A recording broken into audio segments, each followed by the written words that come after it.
शुभ संध्या विद्यार्थियों।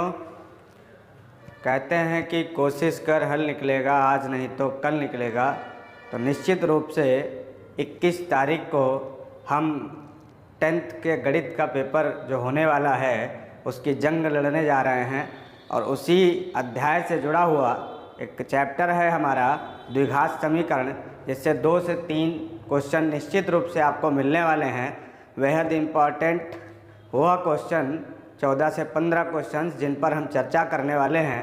आइए 1 बाय 1 करके समय ना जाया करते हुए आपसे चर्चा करते हैं। और साथ ही साथ आपसे निवेदन है कि इस वीडियो को अंत तक निश्चित रूप से देख लीजिएगा और हमारे पढ़ाए हुए पहले चैप्टर से लेकर के अंतिम चैप्टर तक के यदि आपने सारे ऑब्जेक्टिव क्वेश्चंस विद्यार्थियों पढ़ लिए तो मैं दावे के साथ कहता हूं कि 20 में 20 भी नंबर आपको मिलने वाले हैं, एक भी नंबर कम नहीं होने वाला है। तो आइए सवाल नंबर पहले पर चलते हैं। और हमसे कहता है, सवाल लिखा होगा आपके सामने, यदि समीकरण 3x² minus 12x plus k बराबर 0 के मूल बराबर हैं तो k का मान क्या होगा। तो प्यारे विद्यार्थियों, आपको ज्ञात होगा, आप चूँकि पढ़ चुके हैं, हम आपसे ऑप्शनल पर चर्चा करने आए हैं। और जब मूल बराबर होते हैं तो विद्यार्थियों आपने विभक्तिकर पढ़ा है, d बराबर b² माइनस 4ac। इसका मान क्या होता है, 0 होता है। क्या होता है, मूल जब बराबर या संपाती होते हैं तो यानी b² माइनस 4ac का मान क्या होता है, 0। यानी हम ये कह सकते हैं कि विभक्तिकर का मान जो होता है वो किसके होता है, बराबर 0 के बराबर होता है। और प्यारे विद्यार्थियों, समीकरण हमारे पास है ये, यहाँ से ABC का मान कंपेयर करके रख दें तो हमें K का मान ज्ञात हो जाएगा। A क्या है हमारे पास, A है विद्यार्थियों 3, B क्या है विद्यार्थियों, तो B है हमारे पास माइनस का 12, B क्या है माइनस का 12। और C क्या है विद्यार्थियों, C है हमारे पास K। और ये सारा कुछ उठा करके इसमें रख दीजिए। तो जब हम लिखेंगे इसमें b² यानी माइनस 12 का वर्ग माइनस 4ac, 4a कितना है विद्यार्थियों 3, और c कितना है यहाँ पर k, c कितना है k बराबर 0। तो जब हम देखेंगे इसको सॉल्व करेंगे तो माइनस 12 का किसी भी माइनस की ऋणात्मक संख्या का अगर घात लिखा है और घात वो कैसी है, सम है, तो प्यारे विद्यार्थियों उसका मान जो है हमेशा धनात्मक आता है। इसलिए 12 का वर्ग 144 होता है और माइनस का वर्ग करेंगे तो वो भी प्लस का हो जाएगा, क्योंकि माइनस माइनस प्लस होता है विद्यार्थियों। माइनस 4 तियाँ 12 के बराबर 0। अब पक्षांतर कर लेते हैं विद्यार्थियों, तो 144 ऐसे ही रहेगा और 12 के इधर ले आएंगे, माइनस का है तो क्या हो जाएगा, प्लस का हो जाएगा। 12 का पहाड़ा हमको मालूम है, 12 बढ़ाइए 144, यानी k का मान क्या आ गया प्यारे विद्यार्थियों, k बराबर कितना आ गया 12। Option number D is the right answer, यही हमारा सही आंसर है। आइए चलते हैं नेक्स्ट क्वेश्चन पर। अगला क्वेश्चन है विद्यार्थियों, कहता है समीकरण 2x² प्लस 5x प्लस 4 बराबर 0 के मूल होंगे। कैसे, ये पूछ रहा है। पहला ऑप्शन है परिमेय और बराबर, दूसरा है परिमेय और असमान, तीसरा है अपरिमेय, चौथा है काल्पनिक या वास्तविक नहीं। ये भी इम्पॉर्टेंट क्वेश्चंस में से है विद्यार्थियों, यूपी बोर्ड 2010 और 17 का सवाल है। तो आपने द्विघात समीकरण जब पढ़ा है तो आपने 3 कंडीशंस विद्यार्थियों पढ़ी हैं। वो क्या क्या पढ़ी हैं, यानी ये पढ़ी है, पहली कंडीशन आपने पढ़ी है कि b² माइनस 4ac का मान यदि बड़ा है 0 से तो मूल कैसे होते हैं, आप सभी को पता है वास्तविक होते हैं। मूल कैसे होते हैं, वास्तविक होते हैं विद्यार्थियों, ठीक है ना, दोनों मूल वास्तविक होते हैं। और यदि b² माइनस 4ac का मान बराबर होता है 0 के तो मूल कैसे होते हैं विद्यार्थियों, बराबर होते हैं, या कैसे होते हैं, संपाती भी कह सकते हैं हम, ऐसे होते हैं। और विद्यार्थियों यदि b² माइनस 4ac का मान छोटा होता है 0 से तो मूल कैसे होते हैं, वास्तविक नहीं होते हैं। कैसे होते हैं, वास्तविक नहीं होते हैं। और कैसे होते हैं, या तो वास्तविक नहीं होते कह सकते हैं, या इसको हम काल्पनिक भी कह सकते हैं। यानी इसका मतलब ये है कि अगर इनमें से किसी भी कंडीशन को ये फॉलो करेगा हमारा b² माइनस 4ac, तभी हम बता पाएंगे कि इसके मूल कैसे होंगे। तो आइए जरा b² माइनस 4ac के लिए हमको ABC के मान चाहिए। तो विद्यार्थियों a यहाँ पर कंपैरिजन कर लेते हैं समीकरण से। 1 बराबर कितना है 2, b बराबर यहाँ हमारे पास कितना है 5 और c बराबर यहाँ कितना है 4। और आइए ज़रा रख कर देखते हैं कि इसका मान d का मान कैसा आता है। तो d बराबर क्या होता है, बी स्क्वायर माइनस 4ac। रखिए b स्क्वायर माने 5 का वर्ग माइनस 4 और a कितना है हमारे पास विद्यार्थियों 2 और c कितना है 4। तो कितना आ जाएगा ये 25 माइनस 4 चक्कू 16, सॉरी 4 दूनी 8, 8 चक्कू 32। तो 25 से 32 जाएगा, कितना बचेगा माइनस का 7। तो जो d का मान आया है विद्यार्थियों वो आया है माइनस का 7, यानी इसको हम कह सकते हैं कि जो हमारा विविक्तिकर है वो क्या है, उसका मान क्या है, बी स्क्वायर माइनस 4ac का मान क्या है, छोटा है 0 से।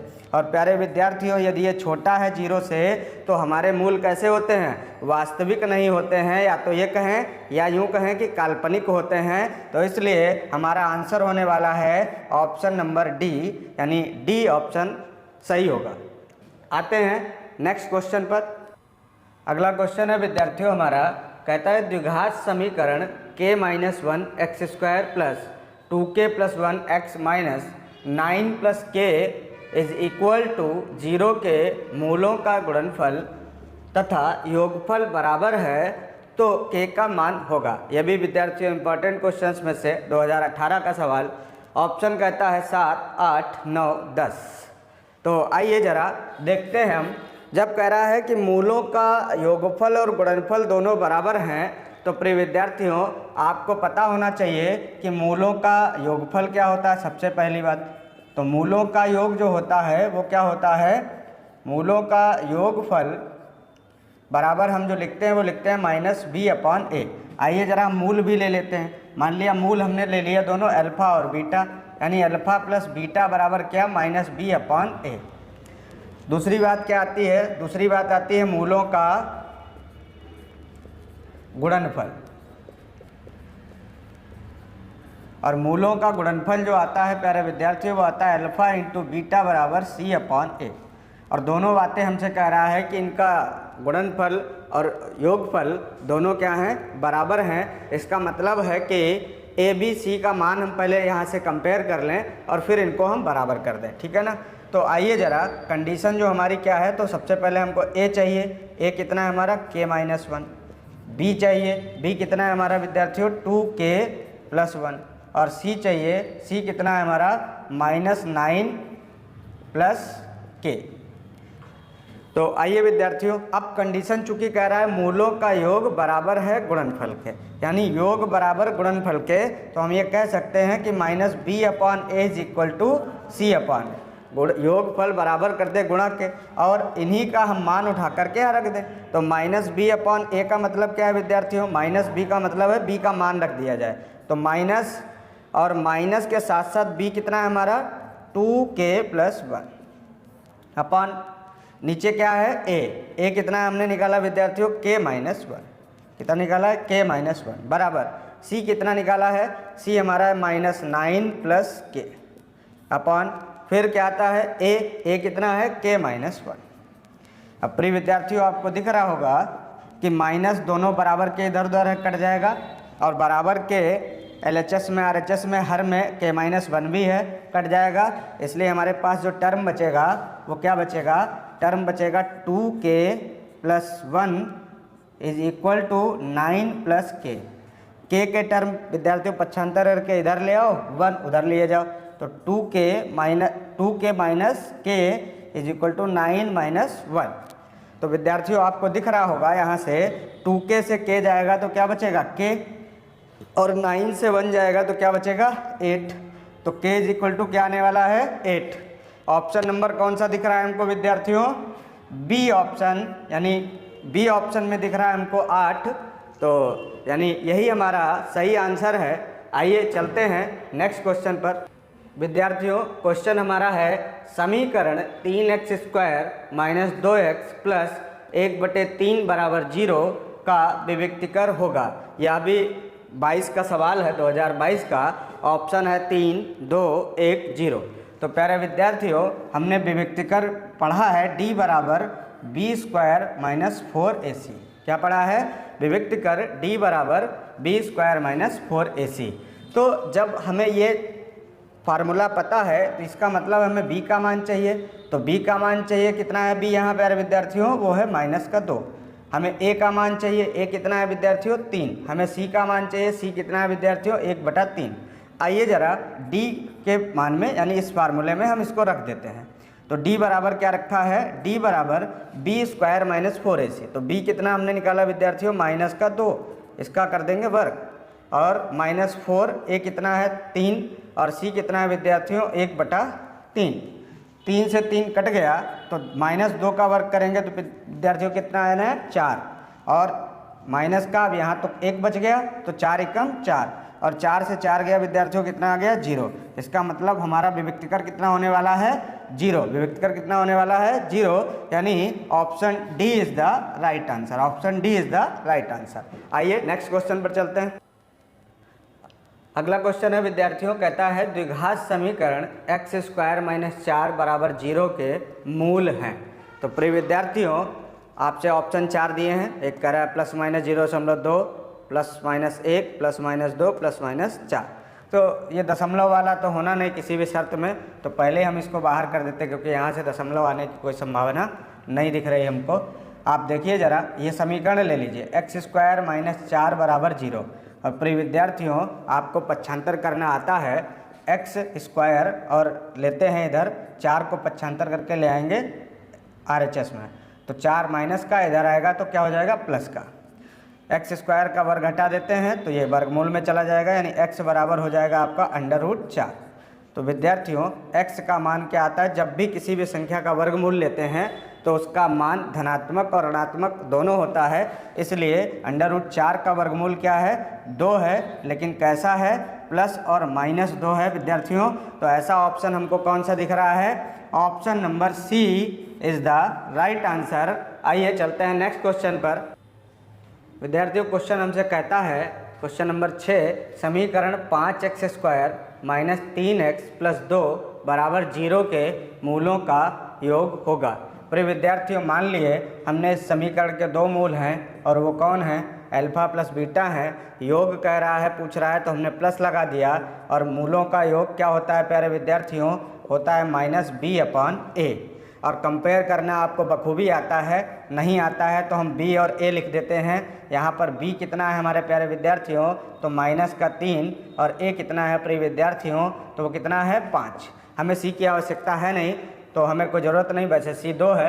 तो आइए ज़रा इसका मान हम बस यहाँ रख दें तो कितना आता है देखेंगे, माइनस और b कितना है प्यारे विद्यार्थियों -3 बटे a कितना है विद्यार्थियों 5, और माइनस माइनस की गुणा क्या होती है विद्यार्थियों प्लस, तो माइनस माइनस हो गया प्लस, इसलिए बचा ऊपर कितना 3 और नीचे कितना आ गया 5। तो इसका मतलब है प्रिय विद्यार्थियों कि मूलों का योग क्या आने वाला है 3/5। Option number A is the right answer. आइए नेक्स्ट क्वेश्चन पर चलते हैं। विद्यार्थियों क्वेश्चन नंबर 7 हमसे कहता है कि द्विघात समीकरण जिसके मूलों का योगफल -2 और गुणनफल -8 है, तो समीकरण निम्न में से कौन सी होगी, पहली, दूसरी, तीसरी या चौथी। तो प्रिय विद्यार्थियों सबसे पहले जो सवाल में हमको कह रहा है वो आप देखेंगे। मान लिया समीकरण के 2 मूल हैं अल्फ़ा बीटा, इसका मतलब अल्फ़ा प्लस बीटा बराबर हमें कितना दिया है -2। और प्रिय विद्यार्थियों आपको पता है कि मूलों का योग क्या होता है -b/a। अगर हम इससे इसकी कंपेयर कर दें तो आप यहाँ से देखेंगे माइनस तो ही है, साथ ही साथ आप देखेंगे ज़रा -2 लिखा है, तो माइनस अगर इसका बाहर ले लें तो हमारे पास b का मान क्या बचा 2, और a का मान यहाँ पर जब कुछ नहीं होता है प्रिय विद्यार्थियों तो उसको क्या मान लेते हैं 1। इसका मतलब ये है, तो b का मान क्या है यहाँ पर 2 और a का मान क्या है 1। ऐसे ही सवाल में कह रहा है उनका गुणनफल यानी अल्फ़ा × बीटा बराबर क्या होता है c/a, लेकिन गुणनफल हमको क्या दिया है -8, और होता क्या है c/a। अब आप c/a में कन्वर्ट करेंगे तो c तो पूरा ही लिखा हुआ है विद्यार्थियों, लेकिन अपॉन में 1 कर लें तो c/a हो जाएगा। इसका मतलब ये है कि c हमारा -8 है और a हमारा 1 है। अब आप ज़रा यहाँ से चेक करेंगे, चूँकि जो द्विघात समीकरण का मानक रूप होता है, द्विघात समीकरण का जो मानक रूप होता है वो क्या होता है ax² + bx + c = 0। ये दोनों मान उठा कर के विद्यार्थियों यहाँ रख दीजिए तो सारी चीज़ें हमको समझ में आ जाएंगी। तो यहाँ से ज़रा एक बात कंपेयर कर लीजिए, a b c में a हमारे पास कितना है 1 है, बी हमारे पास कितना है विद्यार्थियों, अभी हमने तुलना की थी 2 है, और सी कितना है हमारे पास प्रिय विद्यार्थियों, तो सी है हमारे पास -8।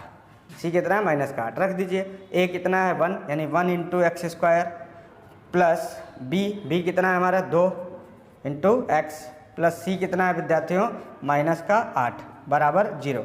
तो इसको जब लिखेंगे तो x square plus 2x plus -8 बराबर 0। कौन सी समीकरण विद्यार्थियों दिख रही है हमको, एक्स स्क्वायर प्लस 2x -8 बराबर 0, माने एक्स स्क्वायर प्लस 2x -8 बराबर 0। Option number B is the right answer. आइए चलते हैं नेक्स्ट क्वेश्चन। अगला क्वेश्चन है विद्यार्थियों, हमसे कहता है कि यदि 1/x स्क्वायर प्लस 5 बराबर 1/9 हो तो x का मान होगा। तो प्रिय विद्यार्थियों जो समीकरण लिखी है इसको ही हमको सॉल्व करना है। अगर इसी समीकरण में तिरछी गुणा करा दें, कैंची गुणा करा दें, तो 9 इधर अंश में आ जाएगा, और ये वाला जो एक्स स्क्वायर प्लस 5 है ये इधर साइड में RHS में अंश में आ जाएगा। तो इधर क्या कर लेंगे, इसको हम इधर लाते हैं तो ये कितना हो जाएगा 9 बराबर, इसको इधर लाते हैं तो क्या आ जाएगा एक्स स्क्वायर प्लस 5। एक तो कॉन्सेप्ट विद्यार्थियों ये है। दूसरा, यदि अंश में एक ही दिया है और हर में कुछ दिया है तो हम हर को अंश में लिख लेंगे दोनों का, तब भी मान बराबर हो जाता है। दोनों बातें हमारी सेम है। आइए ज़रा इसको पक्षांतर करते हैं, 5 को इधर लाते हैं तो 9 - 5 बराबर एक्स स्क्वायर। चूँकि 5 प्लस का है बराबर के दूसरी तरफ जाएगा, माइनस का हो जाएगा। तो प्रिय विद्यार्थियों यहाँ क्या बचेगा 4, 9 में से 5 जाएगा 4 बराबर एक्स स्क्वायर। आइए ज़रा, तो x का अगर मान निकालना चाहें तो x का वर्ग इधर हटेगा तो 4 इधर कहाँ चला जाएगा, वर्गमूल में चला जाएगा। और प्रिय विद्यार्थियों अभी हमने आपसे एक बार चर्चा की थी, इससे कई बार पहले भी चर्चा की है कि किसी भी संख्या का वर्गमूल प्लस और माइनस दोनों में होता है। इसलिए 4 का वर्गमूल क्या होता है, 2 होता है। 4 का वर्गमूल क्या होता है, 2 होता है। लेकिन चूंकि वर्गमूल ले रहे हैं इसलिए प्लस का भी होगा और साथ ही साथ किसका होगा, माइनस का भी होगा। क्या होगा, प्लस का भी होगा, साथ ही साथ माइनस का भी होगा। इसलिए हमारा जो आंसर आने वाला है वो क्या आने वाला है, +-2, यानी option number C is the right answer. आइए चलते हैं नेक्स्ट क्वेश्चन पर। विद्यार्थियों अगला क्वेश्चन हमारा कहता है कि समीकरण 8 - kx - 2x स्क्वायर के दो मूल परिणाम में समान तथा चिन्ह में विपरीत हों तो k का मान होगा। तो विद्यार्थियों सबसे पहली बात, जो दो मूल होंगे वो कह रहा है परिणाम में क्या हो जाएंगे, यानी परिमाण में समान होंगे और चिन्ह में विपरीत होंगे। ये बात हमको ध्यान में रख। इसका मतलब ये है कि उनका जो वैल्यू होगा, उनका जो मान होगा वो तो बराबर होगा, लेकिन चिन्ह अलग अलग होंगे, यानी एक प्लस में होगा और एक माइनस में होगा। तो हमसे कह रहे हैं कि k का मान निकालना है, यानी आपको k का मान निकाल करके बताना है कि k का मान यहाँ से क्या होगा। तो सबसे पहले समीकरण को द्विघात समीकरण के मानक रूप में लिखते हैं। तो क्या लिखेंगे, माइनस का 2x स्क्वायर माइनस का kx प्लस 8। अब बात हमें इस बात की करनी है कि इसके दो मूल अगर परिणाम में क्या है, परिमाण में समान है और चिन्ह में विपरीत हैं तो k का मान हमको निकालना है। तो एक तो सीधी सी बात है, k का मान हम क्या सोच सकते हैं, आपके मन में ये विचार आ सकता है कि k का मान क्या होना चाहिए। तो सीधी सी बात है, एक तो आप इसमें फार्मूला लगा दीजिए, लेकिन उन सारी चीज़ों से कोई मतलब नहीं है। क्यों, क्योंकि हमको यहाँ से एक चीज़ सीधी दिख रही है कि यदि k का मान 0 रख दिया जाए तो k का टर्म खत्म हो जाएगा, यानी k का टर्म यहाँ पर यानी x वाला टर्म खत्म हो जाएगा। और जब ये टर्म खत्म हो जाएगा तो ये माइनस का 2x स्क्वायर प्लस 8, और इसको समीकरण को किसके बराबर कर लिया जाए, 0 के बराबर कर लिया जाए, तो माइनस का टर्म दूसरी तरफ चला जाएगा, 2 से कट जाएगा 4, और जब हम वर्गमूल लेंगे 4 का तो प्लस माइनस में समीकरण आ जाएगी। तो ऑप्शन से ले लीजिए, ज़्यादा अच्छा है, क्योंकि 8 रखेंगे अगर हम k का मान तो यहाँ 8 आ जाएगा विद्यार्थियों, और 8 आएगा तो पक्षांतर करके आप द्विघात समीकरण बनाएंगे तब भी नहीं k का मान आएगा। तो k का मान यहाँ क्या रखा जाए, जिससे दोनों समीकरण क्या आ जाएँ हमारे, यानी जो हमारे मूल आएँ उनका परिमाण तो समान हो लेकिन चिन्ह बदल जाए। इसलिए हम ऑप्शन नंबर सी से इसका काम करते हैं, यानी k बराबर अगर हम 0 ले लें, क्या ले लें, 0।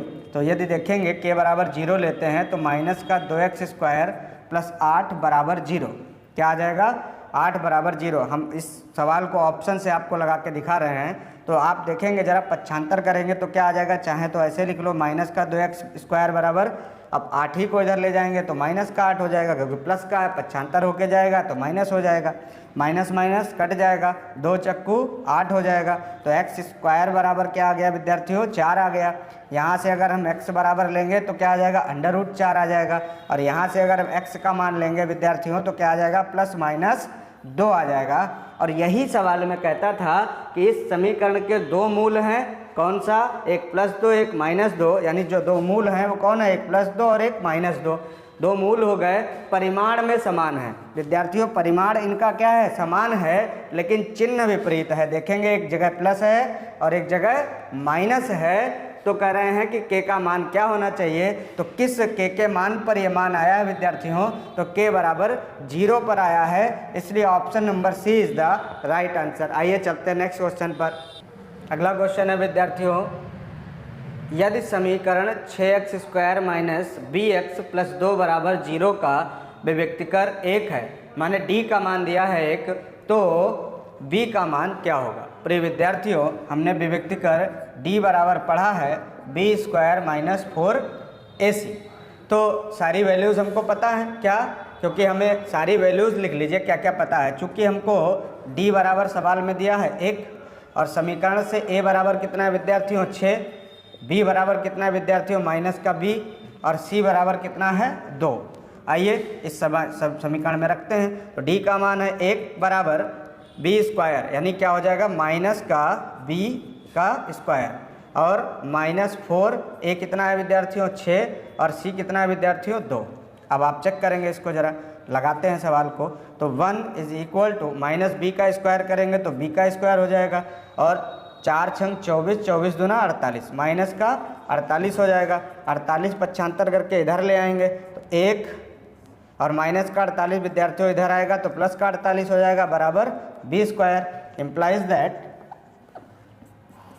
अब आप इस बात को देखेंगे जरा, क्या हो जाएगा, b² = कितना आ रहा है हमारे विद्यार्थियों, 48 और 1 49, कितना आ रहा है 49। तो आप इस बात को भी समझते हैं कि b बराबर, इसको हम क्या लिखेंगे, √49। और आपको पता है कि √49 यानी वर्ग 49 का वर्गमूल क्या होता है, तो प्यारे विद्यार्थियों 49 का वर्गमूल जो होता है वो क्या होता है, आपको पता है कि 7 होता है। लेकिन हमने अभी भी फिर कई बार वही बात आ गई है कि हमने कहा था कि किसी भी संख्या का जब वर्गमूल निकालते हैं तो वह मान जो होता है वो प्लस में भी होता है, माइनस में भी होता है। इसलिए 7 के साथ साथ इसमें क्या लगने वाला है, प्लस और माइनस। तो b का मान क्या आ गया, +-7। Option number C is the right answer. आइए दोस्तों चलते हैं नेक्स्ट क्वेश्चन पर। अगला क्वेश्चन है विद्यार्थियों हमारा क्वेश्चन नंबर 11, कहता है क्या परिमाप 80 मीटर तथा क्षेत्रफल 400 मीटर स्क्वायर के एक पार्क को बनाना संभव है। नहीं, हाँ, कह नहीं सकते, इनमें से कोई नहीं। तो सबसे पहली बात तो यह आती है विद्यार्थियों कि हमको जो दिया है सवाल में वो क्या क्या दिया है। एक तो पार्क का परिमाप दिया है, क्या दिया है, परिमाप। परिमाप कितना दिया है विद्यार्थियों, 80 मीटर दिया है। और क्या दिया है हमको, क्षेत्रफल दिया है, क्या दिया है, क्षेत्रफल। और क्षेत्रफल कितना दिया है, 400 मीटर स्क्वायर। अब दो बातें आती हैं कि अगर इस पार्क को बनाना संभव है तो इसके लिए सबसे पहले हमको भुजा पता होनी चाहिए, और भुजा का मान यदि हम क्षेत्रफल के फार्मूले में रखें तो यदि क्षेत्रफल ऐसा बन रहा है तो पार्क बनाना निश्चित रूप से संभव है। वैसे तो विद्यार्थियों यहीं से क्लियर है कि पार्क बनाना संभव हो सकता है, लेकिन जब तक भुजा नहीं आएगी तब तक आप डेफिनेट नहीं कह सकते। आइए जरा, किसी भी पार्क की जब हम बात करते हैं तो पार्क विद्यार्थियों जैसा कि यहाँ पर दिया है, तो यहाँ पर या तो पार्क कैसा होगा, वर्गाकार होगा, या कैसा होगा, आयताकार होगा। और अगर हम बात करते हैं वर्गाकार आयत उसके किसकी, पार्क की, तो उसका जो परिमाप होता है वो चारों भुजाओं का योग होता है। भुजा भुजा भुजा भुजा, यानी चारों भुजाओं का योग, भुजा प्लस भुजा प्लस भुजा प्लस भुजा, या 4 गुणे भुजा। तो हम ये क्या कह सकते हैं कि ये जो हमारा मान दिया है यानी परिमाप दिया है, इसी को हम यहाँ से कह लें 4 गुणे भुजा। इसी को क्या कह लें, यानी परिमाप किसके बराबर दिया हमको, 4 गुणे भुजा के बराबर दिया। तो विद्यार्थियों एक बात यहाँ से समझ में आती है, 4 से यदि हम इसको काट दें तो 4 दूना 8, यानी कितना आ गया 20। इसका मतलब ये है कि इसकी जो भुजा आ गई वो कितनी आ गई 20 मीटर आ गई। कितनी आ गई 20 मीटर आ गई। और प्रिय विद्यार्थियों, किसी भी जब हम बात करते हैं कि वर्ग या आयत की, तो वर्ग का जो क्षेत्रफल होता है भुजा स्क्वायर होता है, और जो आयत का होता है क्षेत्रफल वो क्या होता है लंबाई गुणे चौड़ाई होता है। तो यहाँ चूंकि भुजा 4 गुणे भुजा हमने लगाया है, इसका मतलब है हमने वर्ग मान के लगाया है। तो अगर वर्ग है तो निश्चित रूप से क्षेत्रफल क्या होता है, उसका क्षेत्रफल होता है विद्यार्थियों, क्षेत्रफल का जब हम फार्मूला लिखते हैं तो होता है भुजा स्क्वायर। क्या होता है भुजा स्क्वायर। और अगर भुजा हमारी 20 है तो 20 का क्या कर देंगे हम 20 मीटर का क्या कर देंगे स्क्वायर। तो जब वर्ग आएगा विद्यार्थियों तो 20 का वर्ग क्या होता है 400 मीटर स्क्वायर। और यही हमारा क्षेत्रफल सवाल में विद्यार्थियों दे रखा था। इसका मतलब यह है कि अगर परिमाप 80 मीटर है और क्षेत्रफल 400 मीटर स्क्वायर है तो इसका एक पार्क बनाना संभव है। तो विद्यार्थियों क्या कह सकते हैं, हाँ, कि हम इस परिमाप और क्षेत्रफल का कोई भी पार्क डिजाइन कर सकते हैं, बना सकते हैं, वर्गाकार पार्क बना सकते हैं। तो ऑप्शन नंबर बी हाँ। आइए नेक्स्ट क्वेश्चन पर चलते हैं। अगला क्वेश्चन विद्यार्थियों कहता है कि समीकरण x² - 4x + अल्फा बराबर 0 के कोई मूल वास्तविक नहीं है। तो कंडीशन आगे कहता है A B C D आपको दिख रही है। अल्फा छोटा है 4 से, अल्फा छोटा है बराबर है 4 के, अल्फा छोटा है 2 से, अल्फा बड़ा है 4 से। तो सबसे पहली बात, जब भी किसी समीकरण का कोई वास्तविक मूल नहीं होता है, कोई वास्तविक मूल नहीं होता है, उस कंडीशन में b² - 4ac का मान छोटा होता है 0 से। जब भी कोई मूल वास्तविक नहीं होता है तो b² - 4ac का मान क्या होता है विद्यार्थियों, छोटा होता है किससे, 0 से।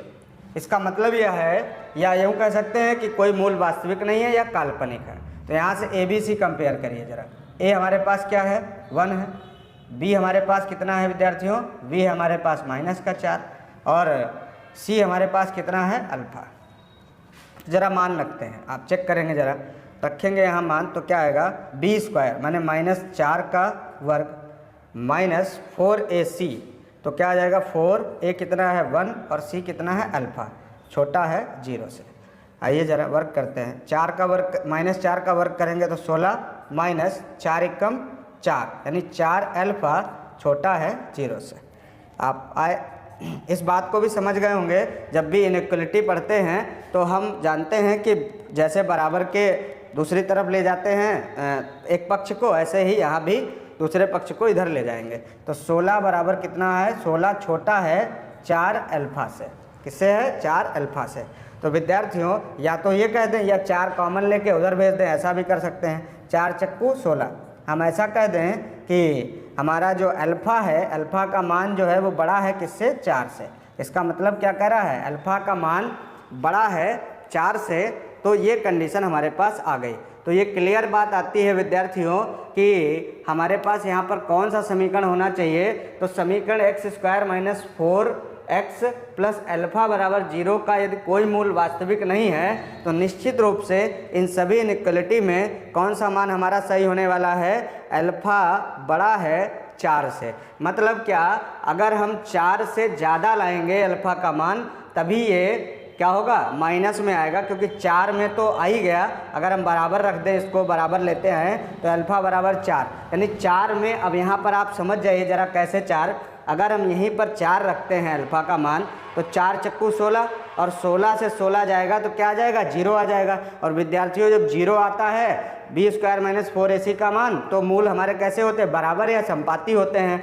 और जब हमारा मान b² - 4ac का ज़्यादा आता है 0 से तो कैसे होते हैं, बराबर कैसे होते हैं, वास्तविक होते हैं। और जब b² - 4ac का मान 0 से छोटा आता है तभी वो कैसे होते हैं, काल्पनिक होते हैं या मूल वास्तविक नहीं होते हैं। इसलिए अगर यहाँ पर 4 होगा मिनिमम अल्फ़ा का मान तो ये 0 बनाएगा, तो ये क्या बनाएगा, 0। और अगर यह टर्म हमारा यानी b² - 4ac का मान हमारा कैसा हो, माइनस का है, तो निश्चित रूप से विद्यार्थियों अल्फ़ा का मान 4 से ज़्यादा ही यहाँ पर रखना पड़ेगा, तभी यह मान हमारा 4ac का मान ज़्यादा होगा, b स्क्वायर का कम होगा, तब घटाएंगे, माइनस हमारा जो आंसर आएगा वो माइनस में आएगा और हम कहेंगे कि समीकरण का कोई भी मूल वास्तविक नहीं है। अतः हम कह सकते हैं कि d हमारा क्या होना चाहिए, यानी अल्फ़ा जो होगा वो बराबर, देखिए अब आप यहाँ से चेक कर लीजिए, अल्फ़ा छोटा है 4 से, तो छोटा अगर 4 का होगा विद्यार्थियों, छोटा रख देंगे 4 से, तो यहाँ पर मूल हमारे वास्तविक आ जाएंगे,